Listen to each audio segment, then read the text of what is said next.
Assalamualaikum warahmatullahi wabarakatuh. Salam sejahtera, selamat pagi, salam ceria dan salam Ramadan yang ke-29. Hari ini dah 29, esok 30, lusa insya-Allah kita beraya hari raya pertama.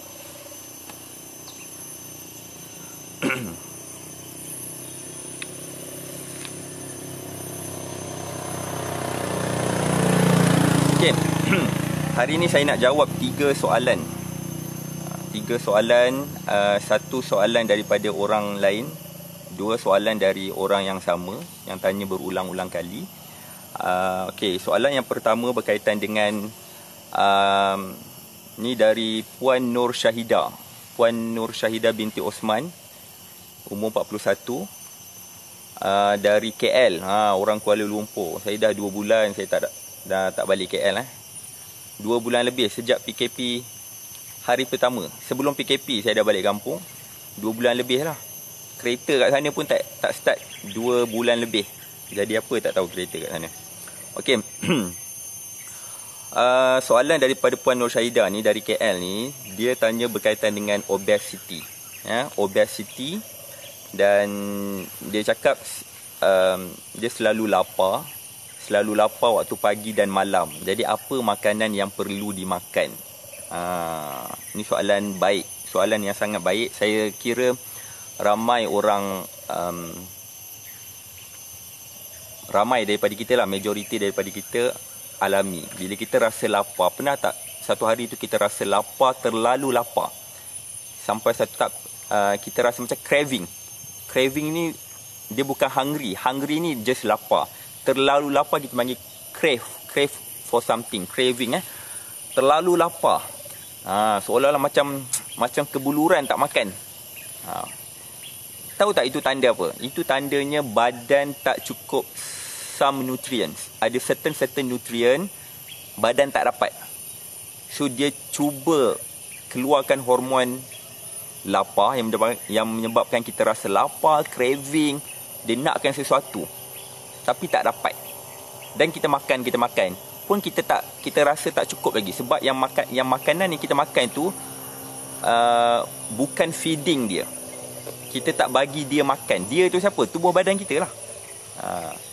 Tubuh badan kita nak nutrien. Tekak dia tak tahu pun nutrien apa. Tekak dia tak tahu pun nutrien apa. Yang dia nak adalah sedap.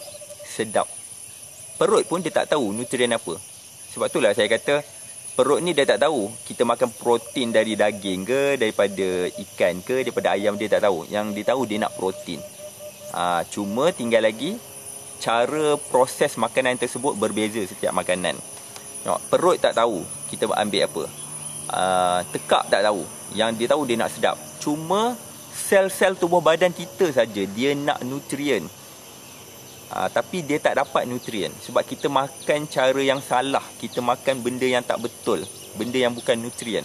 Jadi benda yang bukan nutrien, dia cuba bagi signal. Dia tak boleh bersuara. Tubuh badan kita ni kalau dia ada masalah, dia tak dapat bersuara. Tinggal lagi dia bagi signal. Signal ni lah yang kita panggil simptom. Tanda-tanda. Simptom apa? Simptom contohnya kurang iodin, dapat thyroid kan. So simptom-simptom thyroid. Terlalu banyak sangat makan benda yang berminyak, benda yang menyebabkan kolesterol naik. So keluarlah biji-biji dekat bawah mata ni. Ini biji-biji kolesterol lah. Kalau siapa ada biji-biji ni, biji saya pun tak dapat nak tunjuk contoh sebab saya pun tak ada. Biji-biji kat mata ni ada biji-biji, itu biji-biji kolesterol. Itulah tanda, signal, simptom yang telah dikeluarkan oleh tubuh badan kita, especially sel tubuh badan dia. Dia nak nutrien tapi dia tak dapat nutrien. Dan dia keluarkan, dia bagi kita rasa lapar, makan lagi sebab aku nak nutrien tapi aku tak dapat. Kau tak bagi aku nutrien, so suruh kita makan lagi. Biasanya simptom craving ni, terlalu lapar ni, biasanya orang yang banyak ambil karbohidrat ringkas. Biasa orang yang biasa makan coklat, Biasa makan benda-benda yang ringkas. Gula-gula yang ringkas, gula yang ringkas. Karbohidrat ringkas ni akan cepat rasa lapar. Sebab badan tak nak tu, badan nak nutrien. Jadi Puan Nur Syahidah ni dia tanya berkaitan dengan obesity. Kan? Okey, obesity ni, obesity ni satu penyakit. Anda kena ingat, obesity satu penyakit. Satu penyakit. Satu penyakit yang boleh bawa macam-macam penyakit. Daripada obesity lah boleh membawa kepada cancer, lead to cancer. Obesity lah boleh lead to diabetes. Obesity lah boleh lead to hypertension, high blood pressure. Obesity juga boleh bawa kepada penyakit berkaitan dengan gout, penyakit jantung, buah pinggang. No. So berpunca dari obesity. So obesity ni adalah kategori dietary disease, penyakit diet daripada pemakanan. Jangan kata obes, jangan kata genetics. Walaupun kita tengok kan, wah, semua keturunan kita ni satu family obes, semua badan besar-besar. Atuk, nenek, pakcik, makcik semua besar-besar. Kena ingat, saya bagi tahu, dulu saya dah bagi tahu banyak kali, yang diperturunkan itu bukan penyakit. Yang diperturunkan itu adalah lifestyle, habit makan. Kalau dari atuk nenek dah ajar makan macam tu, yang menyebabkan berat badan kita naik, anak-anak akan ikut. Anak kita akan ikut. So dia akan bawa kepada cucu cicit. So keturunan pun dah macam tu. So yang diperturunkan tu bukan genetics. Even kalau kita ada genetic disease pun, genetik ni dia bergantung juga faktor environment, faktor lifestyle, semua dia ada berkait rapat. Saya ambil contoh, ada satu pasang twin, kembar. Wah, matahari dah start naik. Sepasang kembar. Kembar dua-dua orang lelaki. Dari perut ibu yang sama, rahim yang sama, dibesarkan cara yang sama, makan benda yang sama, pakai benda yang sama, pakai pakaian yang sama, semua sebiji. Hantar ke sekolah yang sama, masuk sekolah menengah pun belajar yang sama, semua sama. Tapi tinggal lagi yang si abang ni twin sama umur Yang si abang ni suka bidang perubatan. So dia lanjutkan pelajaran ke medik overseas.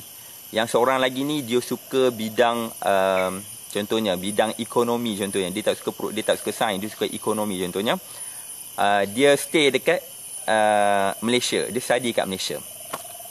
Bila dah habis belajar 3 tahun semua tu, bila balik semula dekat Malaysia, dua-dua ni bertemu. Abang dengan adik ni bertemu, kembar ni bertemu. Yang belajar dekat overseas ni badan slim saja. Yang belajar dekat Malaysia ni badan besar. Silap dekat mana? Adakah genetics? No, bukan genetics. Ini kembar ni, genetik hampir sama. Dari lahir sama-sama, dibesarkan dalam perut pun sama-sama, diberi makan pun sama, dari kecil sekolah rendah, sekolah menengah, sampai kat universiti saja dia berpisah sementara untuk belajar. Bila bertemu balik, seorang besar, seorang kecil. Silap dekat mana? Adakah ini genetics? No. Inilah dikatakan lifestyle. Sebab tu dia kata obesity ni penyakit dietary. Walaupun kita tengok satu family tu besar badan, dia punya tok nenek, makcik-makcik, pakcik-pakcik, sepupu semua besar. Ini kata bukan genetics. Ini adalah yang diperturunkan tu adalah habit makan, lifestyle. Memang dah cara masak macam tu, cara makan pun macam tu. So ini adalah dietary. So bila ada kaitan dengan dietary disease, kita boleh rawat betulkan dengan pemakanan. Jadi dia tanya kat saya, dia selalu lapar. So of course bila obesity, dia rasa lapar, kerap rasa lapar waktu pagi dan waktu malam. Dia rasa macam craving sangat. Macam mana kita nak amalkan diet, kan? Bila kita dah rasa macam craving sangat. Sebab itulah dalam tips, dalam 20 teknik makan untuk kurus MUK yang saya perkenalkan tu, ada satu teknik yang saya panggil capacity perut. Siapa yang peserta coaching MUK, dia tahu. Saya pernah cover dah berkaitan dengan capacity perut. perut kita ni kena ingat, perut dapat membesar 4 kali ganda. Kalau besar ni dia boleh besar lagi sekali ganda, 2 kali ganda, 3 kali ganda, 4 kali ganda. Perut dapat besar 4 kali ganda. Jadi kalau kita biasa makan 1 pinggan, sebenarnya kita boleh makan 4 pinggan. Kalau burger kita boleh makan 1 biji, sebenarnya kita boleh makan 4 biji. Kita boleh makan sebab dia boleh besar 4 kali ganda. Tetapi kena ingat, bila kita kerap kali kita makan, besarkan perut, besarkan kapasiti perut, besarkan lagi sampai dia tak mampu nak kecut. Dia tak mampu dah sebab kapasiti dia dah dibesarkan. Sebab itulah bila kapasiti dah dibesarkan, kita makan sikit, makan sepinggan nasi, dia tak cukup. Dia akan rasa lapar, terlalu lapar sangat-sangat. So silap dekat mana?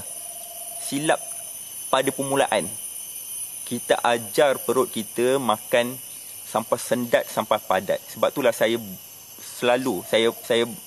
selalu ingatkan dalam teknik MUK, makan untuk kurus, saya kata kena tahu kapasiti perut. Jangan makan sampai sendat, sampai padat, sampai sendawa. Just nice. Cukup dalam tempoh sejam, 2 jam lepas tu, makan lagi. Ulang tak apa. Makan sikit tapi sikit-sikit makan. Ajar perut macam tu. Jangan makan sekaligus at one time. Bila kita dah rasa sedap, itu the best time untuk stop. Barulah perut tu bagi masa untuk dia proses makanan yang dah kita makan tu. Dia rembes cukup-cukup asid hidroklorik, barulah enzim dapat dirembeskan dengan betul, barulah dihadam dengan cantik. So, selang dalam 2 jam, kita makan lagi sikit lagi. Dalam 2 jam lagi, makan sikit lagi. Biar kita 6 kali makan. Ibarat kata sebiji pizza, kita boleh potong 3 bahagian. Kita boleh juga potong 6 bahagian. Sebiji pizza, kita boleh potong 3 bahagian. Kita boleh potong 6 bahagian. Kalau kita potong sebiji pizza 3 bahagian, bererti kita makan 3 kali. Sekali makan 1 slice. Sekali makan 1 slice. Sekali makan 1 slice. Sebiji pizza juga boleh makan 6 kali. Sekali makan 1 slice. Sekali makan 1 slice. Maknanya nak habiskan pizza 1 biji tu, kita kena makan 6 kali. Mana yang lebih baik? Lebih baik potong 6, makan 6 kali. Macam makan banyak, tapi kuantiti yang sama. Yang itulah yang saya amalkan. Yang itulah saya selalu ajar orang lain makan macam tu. Jangan makan macam seolah-olah macam esok dah nak kiamat. Hari ni last hidup aku, esok nak kiamat. Bila kita makan macam tu, jadi kapasiti perut kita bila kita dah besar, dah diajar dia jadi besar, dia tak mampu nak kecilkan. Sebab dia akan jadi very craving. Kita rasa sangat-sangat lapar. Sebab itulah bila pergi operation, kan, doktor akan suggest, doktor akan ikat perut. Pernah dengar tak istilah ni? Ikat perut. Istilah medical saya tak ingat lah. Ada satu operation tu dia kecilkan perut supaya makan dah makan sikit dah rasa kenyang. Ikat perut. Itu maksud kapasiti perut. Dan kapasiti perut pula kita kena ingat perlu diisi 1/3 air, 1/3 udara, 1/3 makanan. Jangan campur. Kapasiti udara sepatutnya kita isi dengan udara. Dalam perut kita isi dengan udara. Tapi kita dah ambil kapasiti udara tu dengan isi makanan. Maknanya 2/3 makan, 1/3 air. So dah tak ada ruang untuk udara. Perut tu dah tak ada dah bernafas. Sebab tu lah kita ngantuk. Sebab tak ada udara dalam perut. So macam mana nak dibakar? Tak ada udara. Sebab tu kita ngantuk sampai kita rasa macam padat, sendat, sendawa. Saya bulan puasa ni, saya terus terang saya cakap, saya bila buka puasa, tak ada lah saya makan sampai sendat. Biasanya sebab saya lepas puasa, lepas berbuka, lepas sembahyang maghrib, saya akan jadi imam pada family saya. Saya akan jadi imam tarawih. Jadi bila jadi imam, kita tak nak lah sampai kita tengah sembahyang tu kita sendawa, terlalu kenyang. Just nice. Tapi bila lepas tarawih, bila saya rasa macam lapar lagi, saya boleh makan lagi. So just nice. So bila kita makan tak terlalu lapar, tak terlalu kenyang, just nice saja, perut kita macam sedap-sedap saja. Time tu lah kita boleh untuk turunkan berat badan. Sebab itulah siapa pada bulan puasa ni berat badan dia masih sama, tak turun-turun, maksudnya cara kita berbuka, cara kita bersahur, cara kita berpuasa tu salah. Sepatutnya bulan puasa lah bulan yang paling senang, at least turun 1 kilo 2 kilo. Kalau tak turun juga, something wrong dengan kita puasa, dengan kita punya puasa. Jadi nasihat saya pada Puan Nur Hashidah ni, dia tanya, dia waktu pagi, waktu malam dia rasa lapar. Jadi makanan apa yang dia nak makan? Okey. Kalau tanya saya waktu pagi tu, buat macam ni.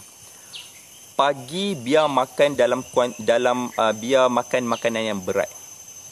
Breakfast like a king. Ni bulan puasa, bulan lepas raya nantilah, lepas raya, lepas habis ni lah. Breakfast like a king. Makan breakfast dalam benda yang berat. Nak makan nasi lemak, nak makan benda yang mengenyangkan. Benda yang mengenyangkan apa? Benda yang mengenyangkan, benda yang berat, karbohidrat kompleks. Makanlah nasi lemak ke, capati ke, benda-benda yang berat, makan pada waktu pagi. Lunch like a queen. Seperti makan tengah hari seperti queen. Queen makan tersipu-sipu malu. Sederhana, maknanya lebih sikit berbanding pagi tadi. Dinner like a beggar. Dinner, makan malam seperti pengemis. Pengemis dia makan sikit, sekadar alas perut waktu malam. Dan kadang-kadang kalau ada makanan, dia makan. Kalau tak ada, tak makan. Itu dinner like a beggar. Tapi kita tak. Orang Malaysia tak. Pagi kadang-kadang dia malas sarapan. So dia terus jump kepada tengah hari. Brunch, breakfast campur lunch, brunch. Pukul 11, 11.30 baru dia start makan. Makan berat. Lepas tu malam, malam lah paling mewah. Time tu lah ada chicken chop. Sebab chicken chop tak ada tengah hari. Time tu lah ada sate. Time tu lah ada macam-macam makanan yang mewah, sentiasa ada, sentiasa buka. Sebab tu lah kat Malaysia ni saja ada restoran sampai 24 jam dan ada delivery 24 jam juga. Kita mewah. So kita dah terbalik. Malam tak perlu energi tapi kita makan. Jadi nasihat saya, ubah habit ni dulu. Beratkan waktu pagi. Lepas tu tengah hari kurangkan, sederhana. Malam kadang-kadang ada, kadang-kadang tak ada, ataupun small portion. Banyakkan makan sup saja. Biar kenyang dekat sup. Kenyang kat sup. Yang nasi tu sikit saja. So malam ni just light saja. Kadang-kadang makan, kadang-kadang tak. Kalau lapar, makan benda yang berkuah, bersup. Okey. Kalau tak boleh cara 3 kali ni, boleh makan 6 kali. 6 kali cara dia, makan pagi sikit. Contohnya kita ambil satu sekeping roti whole meal.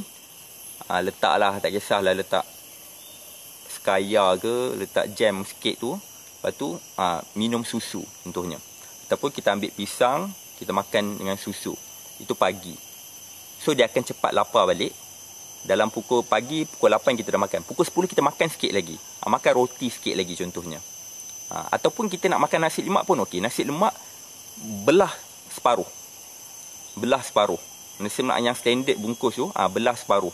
Maknanya pukul 8 kita makan sikit, separuh. Pukul 10 pagi kita makan sikit lagi, habiskan separuh.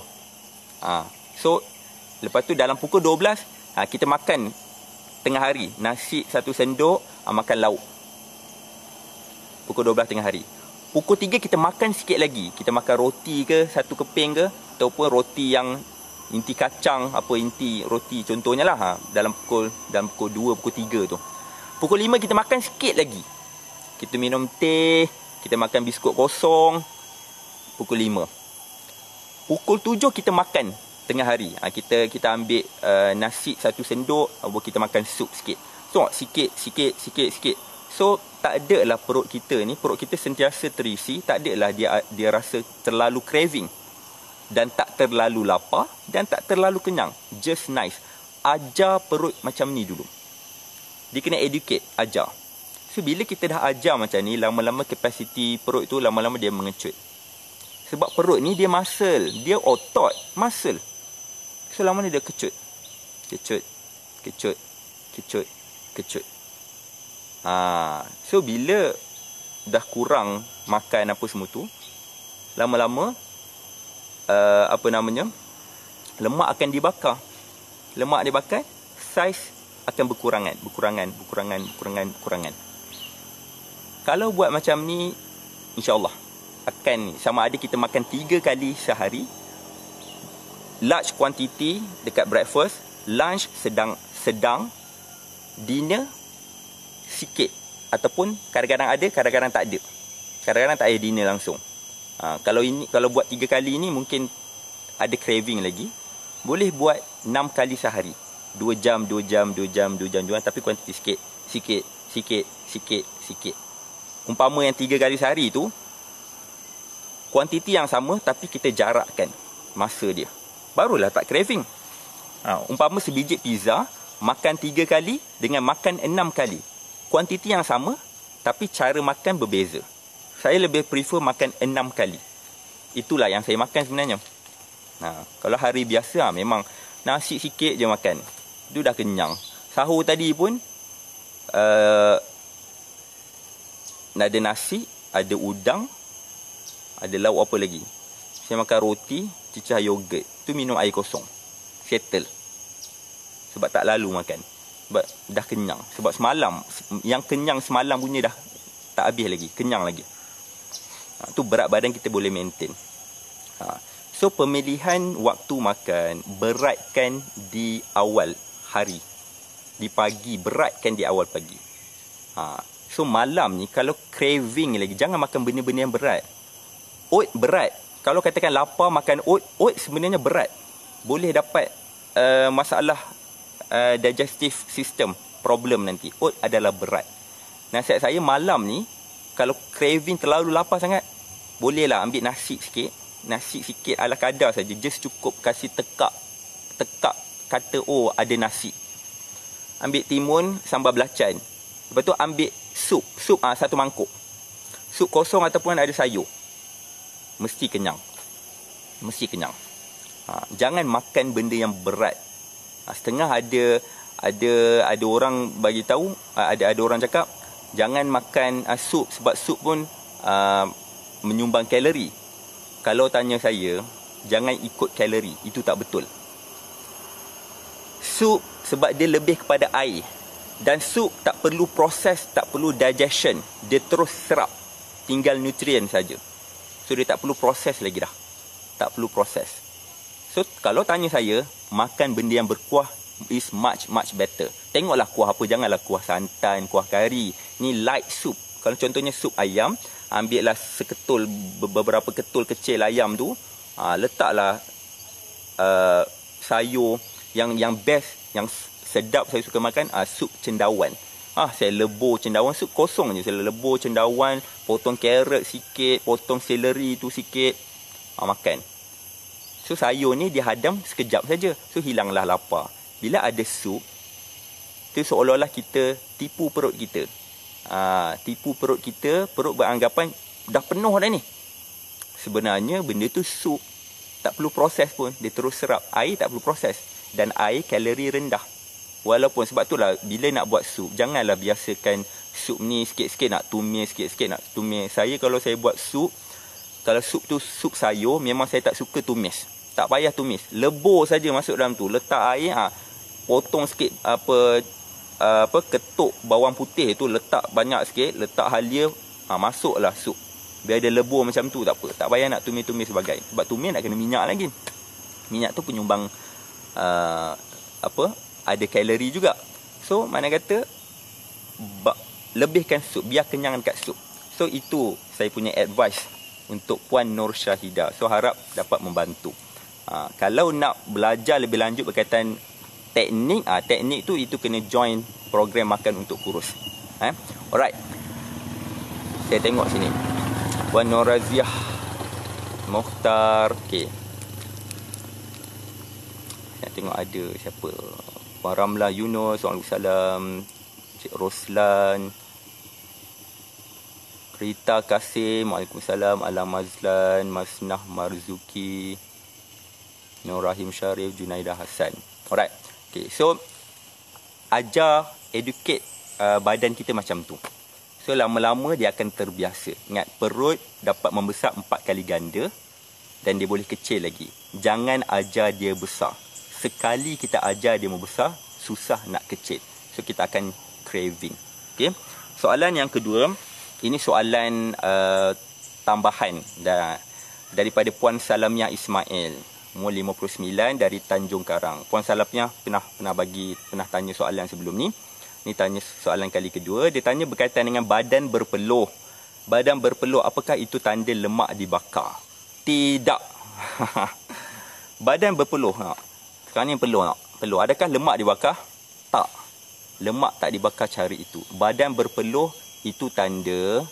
Sebab apa badan kita berpeluh? Sebabnya metabolism dah start naik. Okay, bila enjin panas, dalam tubuh badan kita ni, tubuh badan kita ni suhu dia statik. Kita panggil warm blooded. Kita ni berdarah panas. Darah ni ada 2 jenis. Satu warm blooded, berdarah panas. Kedua cold blooded, berdarah sejuk. Apa beza warm blooded, berdarah panas, dengan cold blooded, berdarah sejuk? Warm blooded ni suhu dia maintain. Suhu badan kita lebih kurang dalam range dia dalam 35 ke 36. 36 lebih lah. Okay, 35 ke 37 lah. Kalau 37.5 itu dah start demam sikit. So dalam 35 ke 37. Ini suhu badan manusia. Kalau kita dicampak ke kutub utara suhu dia negatif 10 contohnya. Suhu badan kita masih maintain 35 ke 37. Kalau kita dicampak ke tengah padang pasir yang suhu 45, yang suhu 50 darjah Celsius, suhu badan kita masih sama. Itu yang dipanggil berdarah panas. So kita maintain panas. Sama juga dengan ayam, sama juga dengan kucing, berdarah panas. Okey. Suhu yang berdarah sejuk, cold blooded, suhu dia ikut environment. Contohnya adalah buaya, katak, ikan. Ini semua suhu berdarah sejuk. Di mana kalau kita letak ikan dalam air sejuk dekat kolam dekat kutub utara, dia boleh survive lagi. Sebab suhu dia akan sesuaikan diri dia ikut persekitaran. Ular contohnya, kita campak dekat mana pun dia mampu hidup sebab dia boleh maintainkan suhu badan dia ikut environment semasa. Katak, so dia boleh hidup juga kalau di tempat yang sejuk, di tempat panas, sebab dia boleh balance kan dia punya suhu. Tapi dia ada limitation lah. Tapi nak kata dia boleh still boleh ikut lagi rentak environment sekeliling. Itu cold blooded. Jadi bila tu suhu kita katakan sekarang ni suhu badan saya 30, contohnya 36. Bila saya berjemur kat panas ni, tengah panas ni, jemur tengah panas. Bila tengah panas ni, suhu dia agak tinggi dan kita rasa panas. Bila rasa panas, tubuh badan kita ni akan cuba untuk sejukkan. Tak nak bagi haba yang dekat sekeliling ni cuba ubah suhu dalaman badan kita. So dia keluarkan peluh. Peluh tu perangkap haba dalam tubuh badan. So bila peluh keluar, dia membawa satu titisan peluh tu, dalam dia ada banyak haba dari tubuh badan. Dia cuba bebaskan haba supaya suhu kita maintain, jangan naik, maintain. Sama juga pergi Mekah contoh, pergi umrah. Saya pernah pergi time bulan puasa umrah, suhu 50 darjah. Terlalu panas. Tahu saya buat apa? Time tu kita nak tawaf. Pakai ihram. Pakaian ihram tu dari hotel tu saya basahkan, kasih lencun tanpa perah. Lepas tu lilit macam tu je. So dia melekat cantik. Pakai ihram tu melekat cantik dengan lencun. Baju tengah basah ni. So jalan dari hotel tu pergi ke Mekah. Kan. Lepas tu kita start tawaf. Habis 7 pusingan kering. Habis 7 pusingan kering. So itu makna kata tubuh badan kita ni 30, katakan suhu 36, dekat luar, dekat Mekah 50. So badan ni cuba tak nak bagi suhu badan ni naik sampai 50. Kalau tidak akan demam. Kadang-kadang dia akan demam. So badan ni cuba protect tubuh badan kita. Tubuh badan kita cuba adapt dengan environment tu. So dia keluarkan peluh supaya haba dibebaskan, baru kita rasa sejuk.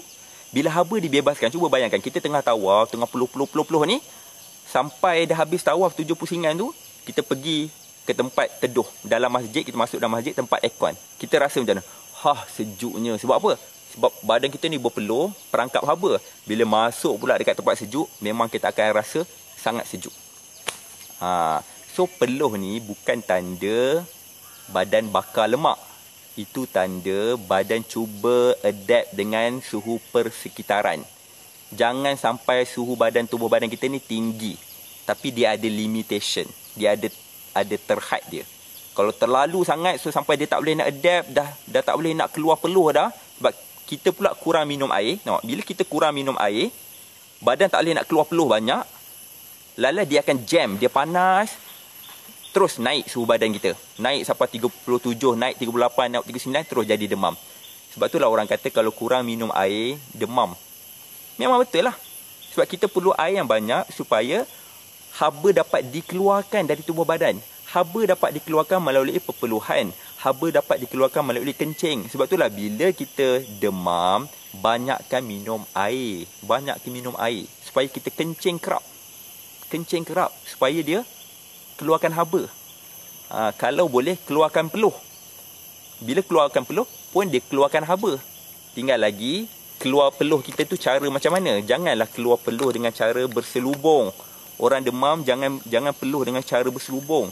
Sebab bila, memang of course dia akan peluh. So bila kita berselubung, kita takut haba tu bawa sampai ke kepala. Boleh jadi terencat nanti. So nak turunkan suhu, pakai baju senipis yang mungkin. Kalau boleh buka baju lagi bagus. Tapi kadang-kadang kita menggigil.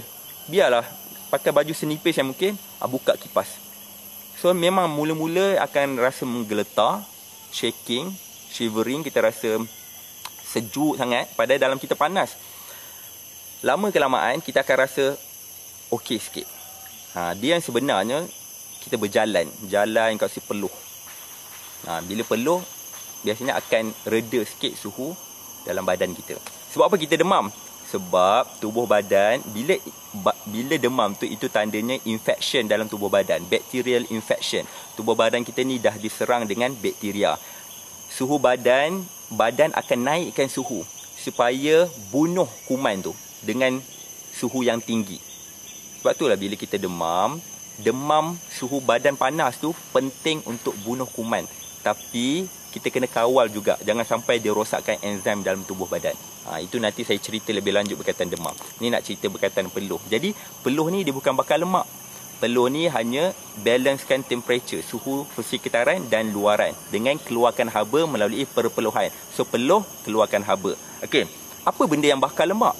Nak bakar lemak apa dia punya petrol dia?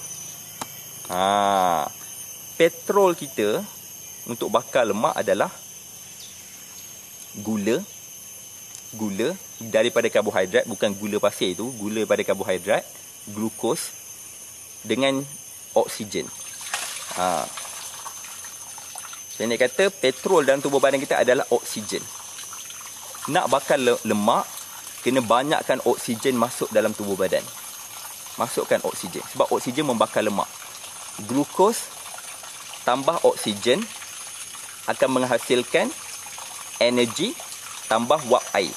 Ni dia punya pathway dia adalah glukos tambah oksigen akan menghasilkan energi, joule, energi tenaga dan wap air. Sebab itulah kita tarik nafas, yang masuk adalah oksigen. Oksigen tu akan bakar glukos. Bakar glukos yang kita makan, karbohidrat yang makan lemak pun boleh jadi glukos juga, boleh dibakar juga. So oksigen akan dibakar, glukos akan dibakar dengan kehadiran oksigen. Lepas tu kita hembus. Bila kita hembus, tenaga dihasilkan dalam tubuh badan kita dan wap air juga keluar. Hembusan kita ni ada wap air. Kalau tak percaya, pergi hembus dekat cermin. Ada wap air. So kita keluarkan wap air dan tenaga. bahan bakar tadi adalah oksigen dengan glukos. Jadi macam mana kita nak bakar lemak kita secara efektif? Dengan cara tambahkan banyak oksigen dalam tubuh badan. Macam mana kita nak tambah oksigen dalam tubuh badan? Nafas banyaklah. Macam mana kita nak nafas banyak? Takkan kita nak nafas duduk saja. Tak mungkin. So nak tak nak, untuk push, untuk galakkan diri kita supaya bernafas dengan cepat, supaya oksigen yang banyak dapat masuk dalam tubuh badan, tak lain tak bukan dengan cara exercise. Betul, bila kita exercise, kita sebab apa? Sebab lemak dah dibakar. Bila lemak nak dibakar, metabolism tengah ni, enjin tengah warm up ni. Lemak nak dibakar. Bila lemak nak dibakar, lemak perlukan banyak oksigen. Bila lemak perlukan banyak oksigen, dia akan instruct, dia akan bagi arahan pada jantung. Jantung cepat pump darah banyak sikit untuk ambil oksigen. Sebab darah ni teksi yang angkut oksigen. Jadi banyak teksi akan berhimpun untuk bawa penumpang. Penumpang tu adalah oksigen. Itulah peranan jantung. Sebab tu bila kita exercise, bila kita berjogging, bila kita buat apa, workout apa semua tu, jantung kita berdegup kencang sebab dia nak ambil oksigen dalam kuantiti yang banyak. So dia akan arahkan paru-paru cepat ambil. Hidung cepat hembus. Kalau tak cukup hidung, mulut main peranan. So tarik. So dengan cara exercise saja mampu dapatkan oksigen yang optimum dan maksimum. Kalau duduk berehat, takkan dia tak boleh. Exercise saja yang boleh. Sebab itulah exercise bakar lemak.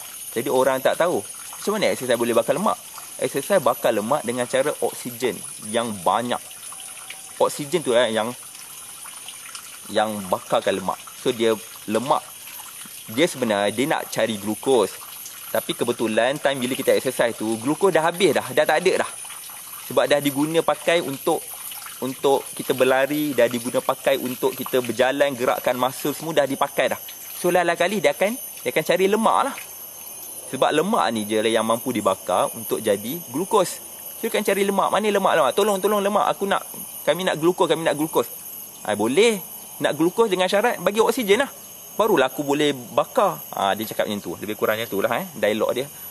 So bakar lemak ni dengan cara ambil oksigen yang banyak. Macam mana kita nak dapat oksigen yang banyak kalau kita duduk dalam keadaan yang rehat, tak buat kerja? Memang oksigen tak banyak. Sebab nafas kita, dia kena perlukan oksigen yang banyak dengan cara bernafas yang kerap. Nak bernafas yang kerap, tak lain tak bukan exercise. Exercise saja yang dapat bakar lemak. Itu saja. Kan? Berpeluh tak mungkin bakar lemak. Sebab itulah saya kata, orang ingat, masuk sauna. Sauna ni peluh ni dapat bakar lemak. Kalau kita fikir logik, apa yang bakar lemaknya? Dia macam enjin kereta. Ingat bayang, enjin kereta, kita bagi dia minyak. Kita bagi dia minyak, enjin kereta akan start. Kita berjalan, kita gerakkan kereta. Lepas tu dia akan hembus dengan cara keluarlah asap. Asap yang kita panggil gas carbon monoxide pada exhaust kereta, keluar asap. Jadi macam mana enjin tu nak efisien? Takkan kita hanya masukkan petrol saja. Melainkan kita kena gerak, baru dia keluar asap banyak. Macam mana kita nak keluarkan asap tu banyak dengan cara duduk diam saja? Tak mungkin. Kita tengah, bayangkan kereta tak digerakkan, kita hanya masuk petrol saja, isi saja. Adakah enjin tu jadi efisien? Tak. Walaupun kita sekadar start, tak juga. Dia kena gerakkan juga. Bila kemasukan petrol, lepas tu dibakar, petrol tu dibakar, lepas tu dia keluar melalui exhaust, asap tu. Barulah petrol tu habis, masuk lagi. Sama dengan tubuh badan. Kita makan karbohidrat, ambil lemak, dibakar, exhaust tu keluar melalui hidung, gas karbon dioksida. So mesti masuk, dibakar, gas, barulah lemak ni dibakar. Sebab lemak ni adalah, asal dia adalah glukos, karbon, hidrogen, oksigen, glukos juga. Cuma struktur dia kompleks, dia jadilah lemak. So nak bakar lemak, tak lain tak bukan exercise. Boleh kalau tak nak exercise dengan cara cut off karbo. Bila cut off karbo, tak ambil karbohidrat, badan dia akan cari lemak, kikis lemak sampai habis supaya jadi tenaga. Kalau lemak dah tak ada, kita dah kurus kering dah, baru dia akan cari protein. Tinggal lagi masalahnya adalah bila tak ambil karbohidrat, dia hanya kikis lemak saja sampai satu tahap lemak dah tak ada, dia ambil protein, lalas uric acid akan tinggi. Bacaan kreatinin akan naik. Akan ada masalah gout, uric acid tinggi dan buah pinggang. Sebab itulah diet kena hati-hati. Mesti wajib ambil karbo. Tapi dengan cara yang berpada-pada. So, kita bagi dia karbo, asasnya tenaga dia nak karbohidrat dulu. Karbohidrat tak cukup, baru dia bakar lemak, baru dia cari lemak. Tapi jangan bagi dia cari lemak saja. Karbo kita tak bagi, dia akan jam. Bagi karbo sikit, yang tak cukup lah, kau pandai-pandai lah cari. So dia akan cari lemak.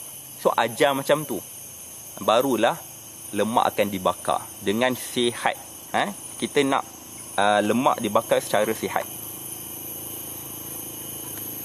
Macam mana pula kalau melakukan exercise dalam rumah, sekitaran perumahan? Adakah oksigen yang diambil tu sihat berbanding exercise di luar kawasan? Mesti exercise di tempat open air. Sebab dalam rumah kita, dalam rumah kita oksigen yang ada dalam rumah kita dalam keadaan yang tak cukup. Dan pada masa sama, dalam rumah kita akan ada kulat-kulat fungi-fungi yang hidup di udara. Kita panggil airborne fungi. Airborne fungi ni adalah kulat-kulat yang hidup dekat udara. Kulat-kulat yang hidup dekat udara ni, fungi yang hidup dekat udara ni, dia dapat memberi satu penyakit yang kita panggil sick building syndrome. Sick building syndrome tu maksudnya, kalau kita tak sihat, kita tengah tak sihat, bila kita masuk dalam bangunan, kita terperap je, kita akan lagi tak sihat. Sebab disebabkan airborne fungi. Sebetulnya bila orang demam, bila orang sakit apa-apa, biasakan jemur pada matahari, biasakan hirup udara yang segar, biasakan duduk dekat tempat open air. Sebab bila dia terperap saja dekat rumah, dia akan rasa lagi sakit. Sebabkan airborne fungi. So exercise dalam rumah ni tak efektif. Kalau anda nak buat exercise dekat rumah pun, kalau ada drill ke panggil, ini tempat lari, tempat workout tu kan, letaklah dekat luar rumah. Saya ada tempat cycle, letak dekat luar rumah. Letak kat luar rumah supaya kita ambil udara. Dia yang terbaik dekat open air. Mesti kena open air. Dan cari juga tempat yang ada pokok-pokok hijau supaya ada oksigen yang fresh. Mesti kena ada fresh air. Okay? Alright, itu soalan yang kedua daripada Puan Salamiah. So saya dah cover. Soalan yang ketiga daripada sama juga, orang yang sama pernah bagi soalan. Ini tambahan. Puan Yushaniza dari Kuantan. Dia tanya berkaitan dengan insulin resistant. Insulin resistant ni maksudnya tubuh badan kita ni bila pankreas keluarkan hormon insulin ni tak dapat nak convert glukos yang ada dalam tubuh, yang ada dalam aliran darah kepada glycogen. Dia tak dapat convert. Biasanya kalau ada insulin, gula yang ada dalam darah ni dapat disimpan dalam bentuk glycogen.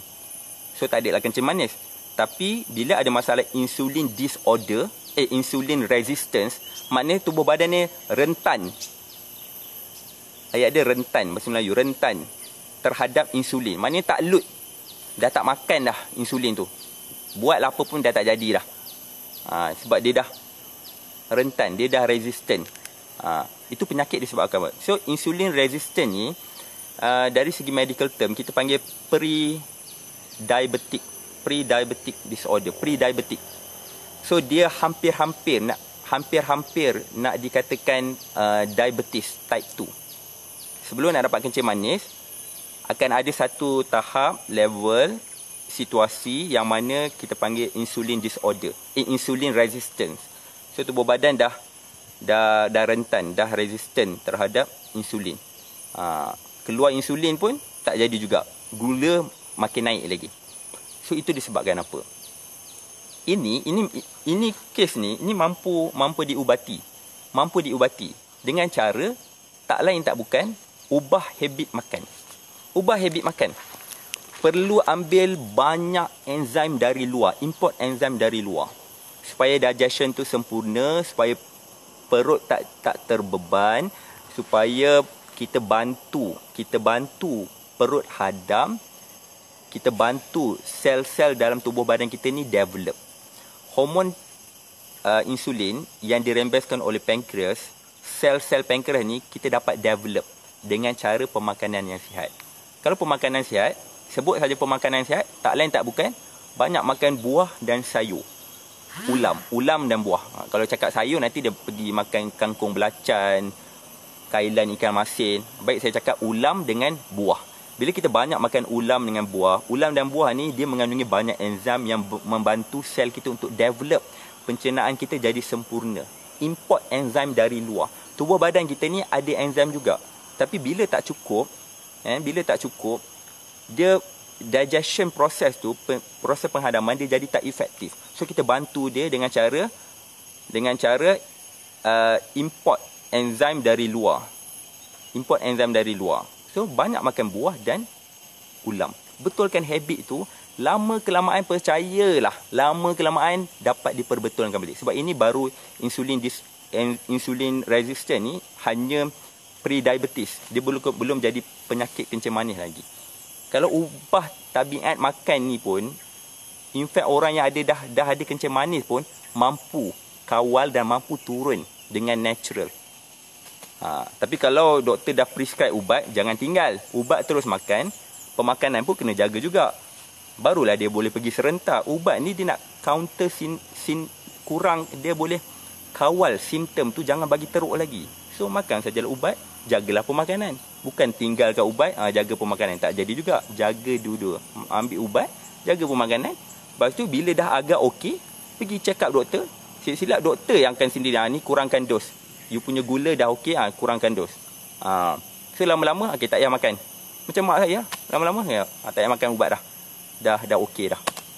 See? Boleh baik sebenarnya. Okay? Jaga tabiat makan. Amalkan gaya hidup sihat. Bila kata gaya hidup sihat, mesti kena ada pergerakan. Jangan excuse.